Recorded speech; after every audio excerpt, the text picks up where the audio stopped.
L'ancrage de ce groupement forestier est la puisée Forterre. D'un côté, on a la puisée. La puisée, c'est un paysage de bocage, d'étangs, de bois.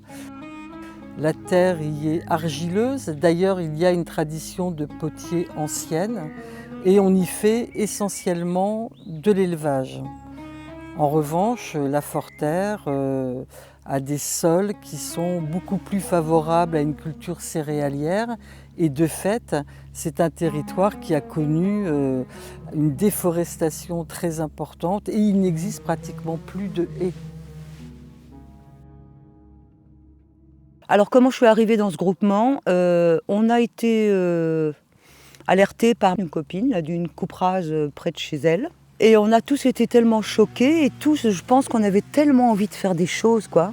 Quelque chose de concret. Et quand on a vu cette coupe rase, moi je gardais la maison de la copine et j'entendais là ces tronçonneuses en plein mois de juillet qui coupaient, j'entendais les arbres tomber, j'imaginais les nids et même l'arbre vivant tomber en plein mois de juillet, tout le mois d'août. Ça nous a tous tellement bouleversés qu'on a fait une réunion pour créer le groupement forestier citoyen écologique Le Baron Perché. Le Baron Perché en référence au livre d'Italo Calvino qui a écrit ce beau livre Le Baron Perché qui est un ode à la liberté et à la réflexion et à l'action aussi. Notre idée c'est quand même déjà d'acheter des forêts dans l'idée de les préserver des coupes rases. Ensuite, d'être en lien avec des filières locales, donc de pratiquer parfois des coupes, mais des coupes réfléchies, diversifiées et étagées dans le temps. Depuis sa création, il y a un peu plus d'1 an maintenant, on était parti à 12 associés. Aujourd'hui, nous sommes plus de 80 pour un capital de 45 000 €.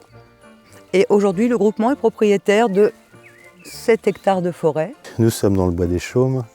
D'une superficie de 3,5 hectares à peu près que nous avons acquis il y a 2 ans. C'est une plantation de Douglas qui a été détruite presque entièrement dans les années 2000. Il y a eu une régénération naturelle. On se trouve dans une partie du bois qui est surtout peuplée de bouleaux. Quand il y a un espace coupé, une coupe rase en général, ça fait partie des premières espèces qui repoussent. Le marché du bois ne s'intéresse pas du tout à cette essence. On se dit que c'est dommage parce que dans les pays nordiques, en Europe aussi, c'est une espèce qui est très utilisée. Une forêt, de toute façon, c'est un réservoir de biodiversité. Mais ces éléments-là, c'est important de les laisser dans la forêt aussi, parce qu'ils abritent plein d'insectes, des champignons, des mousses, etc. Donc ça, par exemple, on va le laisser, on ne va pas l'exploiter ni l'enlever de la forêt, quoi. Le but, c'est d'aller doucement, d'essayer de redynamiser un peu une filière locale, faire participer des bûcherons pour l'abattage des arbres, des bardeurs, scieurs. Donc on va essayer de motiver des charpentiers aussi pour venir sur le terrain, pour essayer de remettre en route un peu une filière économe en énergie, locale et respectueuse de l'environnement. On ne s'approprie pas personnellement la forêt puisque c'est un groupement, donc c'est pas une histoire de propriété, c'est une histoire de partage.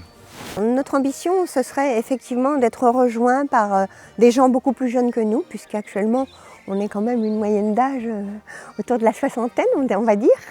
Et c'est vrai que c'est important qu'on ait une relève et que les gens se mobilisent pour assurer l'avenir.